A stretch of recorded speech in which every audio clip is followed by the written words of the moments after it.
Renee and Julius, the Great Flower Adventure. Once upon a time, in a little village surrounded by rolling hills and colorful gardens, there lived a curious girl named Renee. Renee had big brown eyes, a bright smile, and a heart full of wonder. She loved to explore the meadows behind her house, where wildflowers swayed in the breeze and birds sang sweet melodies. One sunny morning, as Renee skipped through the meadow, she heard a soft buzzing sound. Buzz, buzz. It went.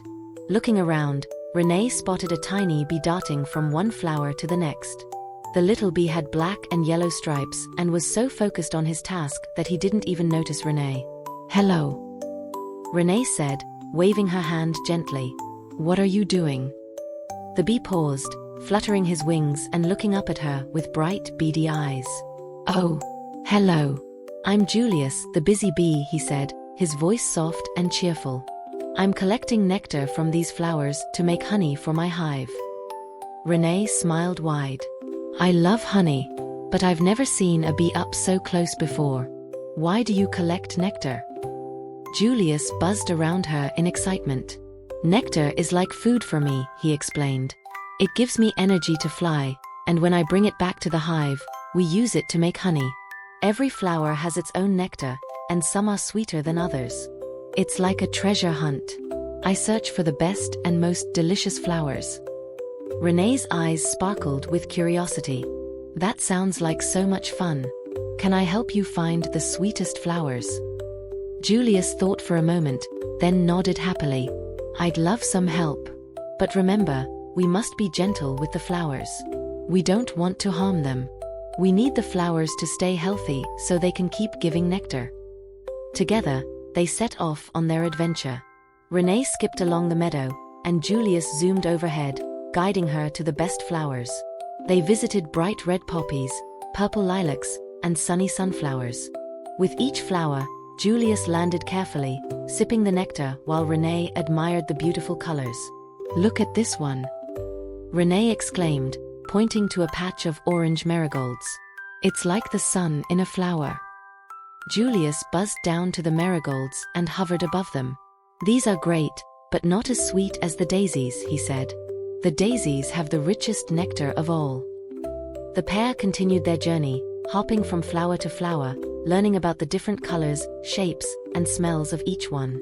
As they ventured deeper into the meadow, they found a hidden grove that Renee had never noticed before. "This is incredible," Renee said, her eyes wide with amazement. "I've never seen these flowers before." The flowers were a beautiful shade of blue, their petals shimmering in the sunlight like tiny diamonds. They swayed gently in the breeze, and the air around them was filled with a soft, sweet fragrance. Julius zoomed around the flowers excitedly. "These are rare wildflowers. They're called bluebells, and they have the sweetest nectar I've ever tasted. I only find them in special places, like this hidden grove." Renee bent down to admire the flowers more closely. "They're so magical," she whispered.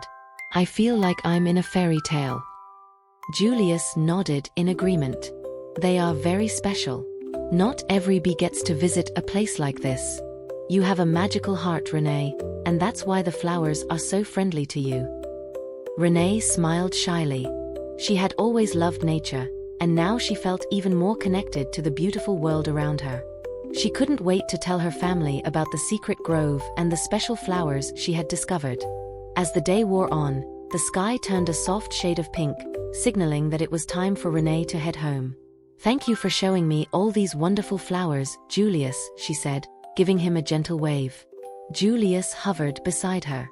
"You were a great flower finder, Renee. You helped me gather so much nectar today, and I had so much fun. But remember, I'll always be here, buzzing around, making honey. You can visit me anytime you like." Renee nodded. "I'll come back soon. This meadow feels like home to me now." With a final wave, Renee started walking back toward her house. She felt a warm glow in her heart, knowing that she had made a new friend, and had discovered a secret garden full of beautiful hidden treasures. As she walked through the meadow, she could almost hear the soft hum of the flowers and the buzzing of bees, all part of the wonderful world she had come to love even more. And from that day on, whenever Renee wandered through the meadow, she would always stop by the secret grove of bluebells and think of her little friend Julius, the busy bee. Together, they had shared an adventure that made the world a little more magical. The end.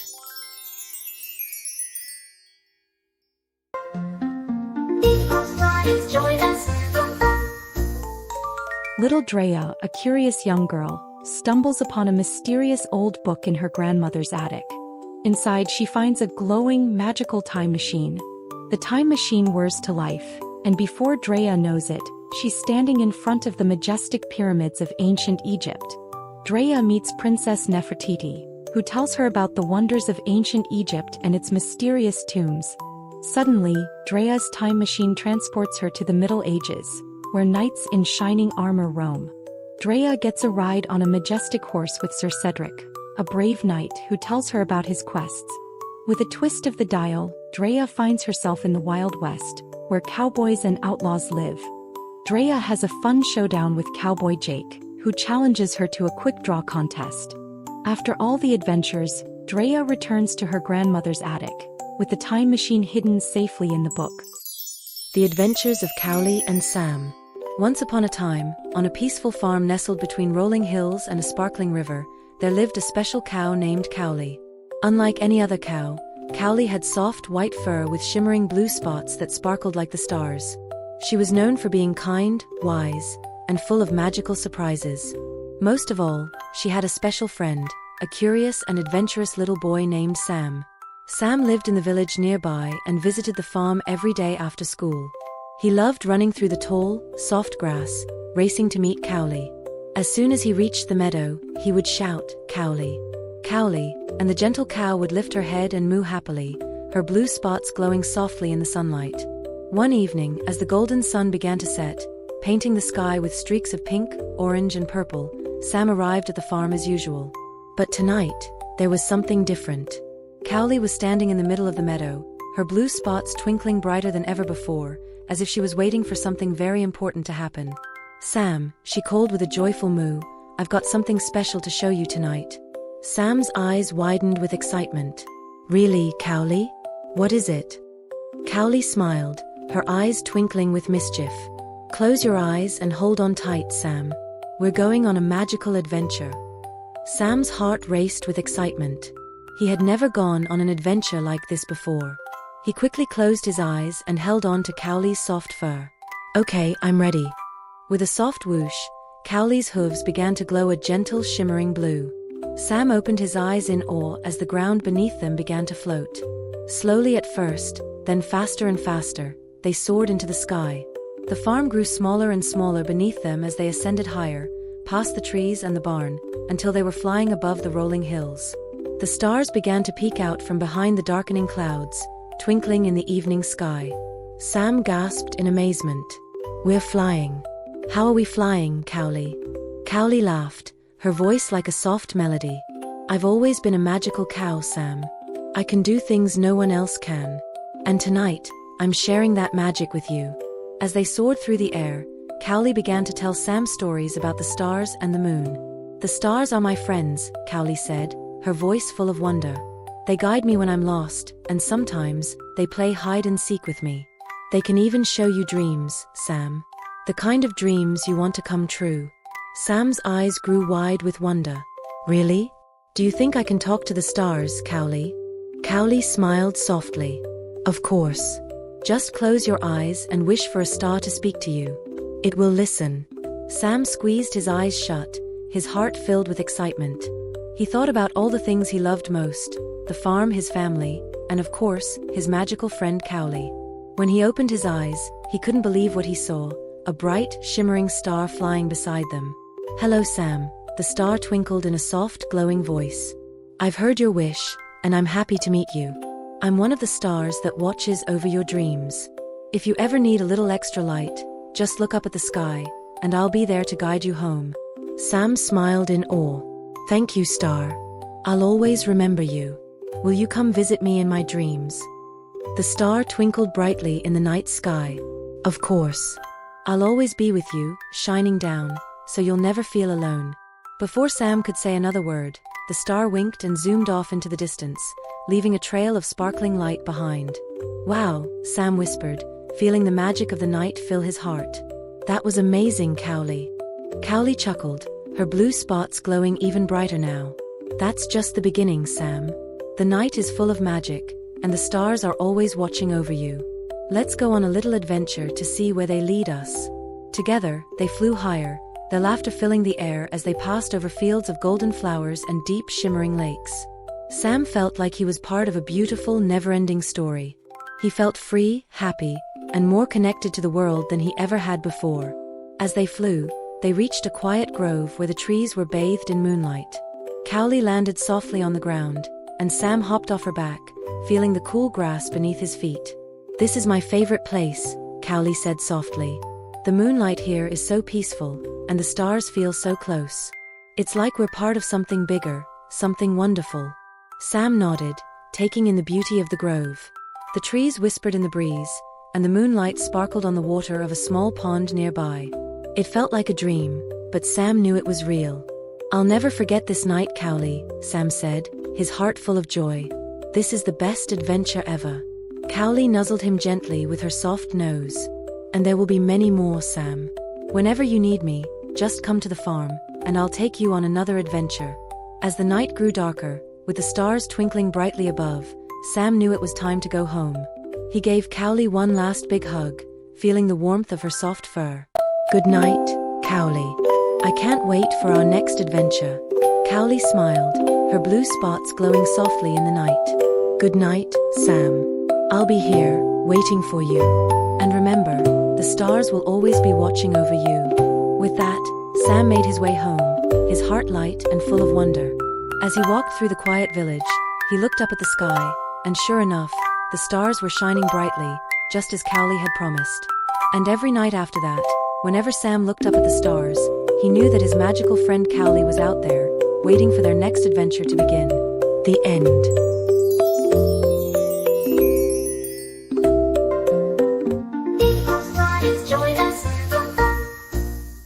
The story of Skylar and the Starry Rainbow Adventure.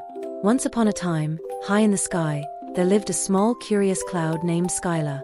Unlike the big clouds that brought rain, Skylar had a special gift. She could create rainbows. But Skylar wasn't just any cloud. She was a dreamer, a wanderer, always eager to discover the mysteries of the sky. Every day, Skylar floated through the air, watching birds soar and the sun paint the clouds in soft pinks and oranges. But there was one thing she always wondered: what happens when the sun sets and the stars come out? One evening, as the sun's golden light faded, Skylar spotted a little girl below. The girl, named Ava, sat on a hill, gazing up at the sky. But Ava wasn't just any girl. She had a secret. She could see things no one else could. Her eyes sparkled with wonder, as if she could see into the heart of the world. Curious, Skylar floated down. "Hello, Ava," she said softly, like a whispering breeze. "I'm Skylar, the rainbow cloud.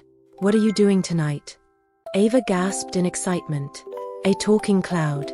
I've been waiting for something special. The stars are coming out, but I wonder if we can make them shine brighter." Skylar thought for a moment and then had an idea. What if we made a starry rainbow together? A rainbow that glows with starlight. Ava's eyes sparkled with excitement. "That sounds amazing. Let's do it." Skylar rose higher into the sky, feeling the magic of twilight. As the sun set, the sky turned a deep purple, streaked with pink and blue. Skylar began to twist and turn, weaving bits of starlight into the air like golden threads. The stars began to twinkle, slowly waking up. One by one, they appeared, their light bright and shining. Skylar passed through the starlight, leaving a trail of glowing colors in her wake. Ava gasped as the stars gathered into an arc. Slowly, a rainbow began to form, but this was no ordinary rainbow. It was a starry rainbow, glowing with the light of 1,000 stars. The colors shifted, as if they were made of liquid starlight, casting a soft glow over the earth. "Look, Ava!" Skylar exclaimed. "A rainbow made of starlight, just for you." Ava's heart filled with wonder. "It's beautiful, Skylar. It's more magical than I ever imagined." Skylar smiled. "The sky is full of secrets, Ava. If you look closely, you can see the magic in everything, from the stars to the clouds to the whispers of the wind." Together, they sat on the hill, watching the rainbow stretch across the sky. The stars twinkled brighter than ever before, and the night felt peaceful, full of wonder. The whole world seemed to take a deep, contented breath. As the night grew darker, Ava yawned. "I think it's time for bed," she said, smiling. "Thank you, Skylar. I'll always remember this magical adventure." Skylar floated higher into the sky, her edges glowing softly with starlight. "Sleep well, Ava. Dream of rainbows and starlit skies. I'll be here, watching over you." Ava snuggled into her blankets, gazing out at the stars. The glow of the rainbow still warmed her heart. As she drifted off to sleep, she knew the magic of the sky would always be with her, waiting to be discovered. And as for Skyla, she continued to float through the sky, creating starry rainbows for dreamers like Ava, who saw the magic in everything. The end. The Dog and the Frog's Moonlight Adventure. On the edge of a quiet little town, in a cozy backyard filled with soft grass and tiny glowing fireflies, lived a friendly golden dog named Benny. Benny loved the night. He would lie on his favorite patch of grass, listening to the crickets sing and watching the stars twinkle like tiny lanterns in the sky. Tonight, the moon was big and round, casting a silvery glow over everything. Just as Benny was about to curl up for a nap, he heard a small plop. He lifted his head. "Huh." Then came a tiny ribbit. Benny turned toward the little pond at the far end of the yard. There, sitting on a floating lily pad, was a small green frog with big, curious eyes. "Hello there," Benny said, wagging his tail. "Hello," the frog croaked. "I'm Freddy. Who are you?" "I'm Benny. What are you doing out so late?" Freddy puffed out his chest. "I love to hop under the moonlight, but I wish I had a friend to hop with." Benny's ears perked up. "I love to run. Maybe we can have an adventure together." Freddy's eyes sparkled. "That sounds fun. But where should we go?" Benny looked around, then pointed his nose toward a small path leading into the trees. "Let's explore the meadow." With a happy ribbit, Freddy leaped onto Benny's back, and off they went. The meadow of fireflies. As Benny trotted into the meadow, a magical sight greeted them. Hundreds of tiny golden fireflies floated in the air, blinking like stars. "Wow!" Freddy gasped. "They look like tiny lanterns dancing in the sky." Benny tried to catch one with his nose, but the little light darted away. "They're fast," he laughed. Freddy took a deep breath. "I bet I can jump high enough to touch one." He crouched low, wiggled his little frog legs, and boing! He sprang into the air. He almost touched a firefly, but it zipped away at the last second. Freddy landed on Benny's head with a soft plop. Benny giggled. "Nice try. Let's chase them together." So Benny ran in circles while Freddy hopped beside him, trying to catch the glowing lights. The fireflies danced just out of reach, leading them toward the next part of their adventure, the Whispering Woods. Soon Benny and Freddy reached a cluster of trees where the leaves rustled softly in the night breeze.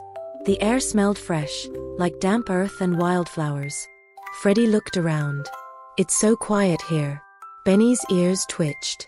"Not too quiet, listen." They stood still and heard the sounds of the night, the hoot of an owl, the chirp of crickets, and the gentle rustling of leaves.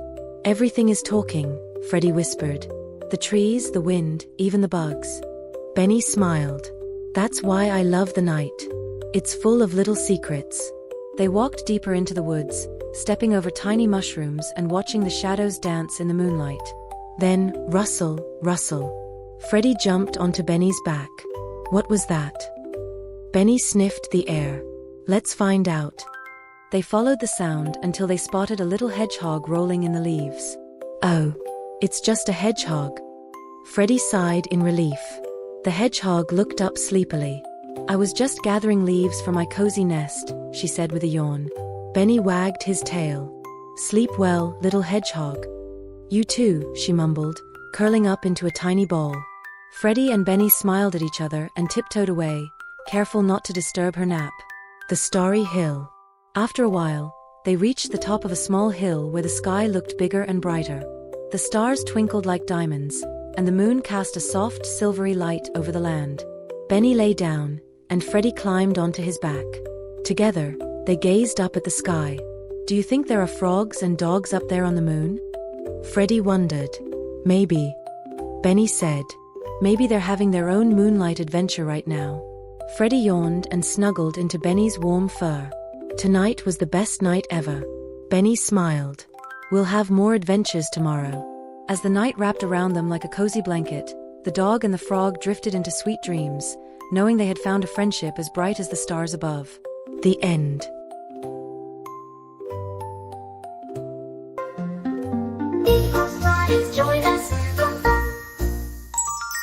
The Adventure of Lily and Quackers. Once upon a time, in a small peaceful village nestled between rolling green hills, there lived a little girl named Lily. She had big brown eyes, brown curls that danced in the breeze, and an adventurous heart. Every day, she would explore the fields, climb the trees, and chase the butterflies that fluttered through the air. But the place she loved the most was the pond just outside the village, where the water sparkled like diamonds under the sun. One evening, as the sky was turning soft shades of pink and purple, Lily decided to visit the pond one last time before bed. The air was cool, and the sound of crickets filled the evening with a peaceful melody. She walked to the edge of the water and sat down on the soft grass, letting her feet dip into the cool water. As she gazed across the pond, something caught her eye. In the middle of the water, there was a little duckling swimming all alone. It had golden feathers that shimmered like sunlight, and it paddled in circles, looking confused. "Hey there, little one," Lily called out softly, her voice like a whisper carried by the wind. "Are you lost?" The little duckling stopped and looked up at her. Its tiny wings flapped in the air, and it quacked gently, as if it understood her words. Lily stood up and took a step closer, her heart filled with concern. "Don't worry," she said with a reassuring smile. "I'll help you find your family." The duckling paddled closer, its little webbed feet making soft splashes in the water. Lily bent down, and with a gentle hand, she scooped it up. It was warm and soft, and she could feel its tiny heart beating fast. "I'm going to call you Quackers," she decided, "because you have the most adorable quack." Quackers gave a small, happy quack, and Lily smiled, feeling a special connection with the little duck. She could tell it was frightened, but it seemed to trust her. "Let's go find your family, Quackers," she said softly, and together, they began their search around the pond. As they walked, the sky darkened, and the first stars began to twinkle above them like little fireflies. The moonlight made the world feel magical, and Lily felt like they were on an adventure together. They walked along the water's edge, calling out softly for Quacker's family. The pond was quiet except for the gentle rustling of the leaves and the soft croak of frogs in the distance. Lily didn't mind the silence. She was happy to be with Quackers, and the night felt like a secret just for the two of them. As they rounded a bend, they came across a large ancient oak tree with thick branches that stretched out toward the sky. Underneath the tree was a cozy little nook, covered with soft moss. And there, under the moonlight, was a family of ducks, all snuggled together in a happy pile. Quacker's eyes lit up, and he let out a joyful quack. His tiny wings flapped, and he waddled excitedly toward the family. The mother duck looked up and waddled over to him, giving him a loving nudge with her beak. "Quackers," she quacked, her voice full of warmth. "Where have you been, my little one? We've been looking everywhere for you." Quackers gave a happy, almost proud quack and flapped his wings as if to say, "I'm home." Lily smiled, feeling a deep sense of happiness. "I'm so glad you're back with your family," she said, kneeling down to give Quackers a gentle pat. "You're lucky to have such a wonderful family to go back to." The mother duck waddled over to Lily. "Thank you for bringing Quackers home," she said with a soft quack. "We were so worried. He's a curious little duck, but he's safe now, thanks to you."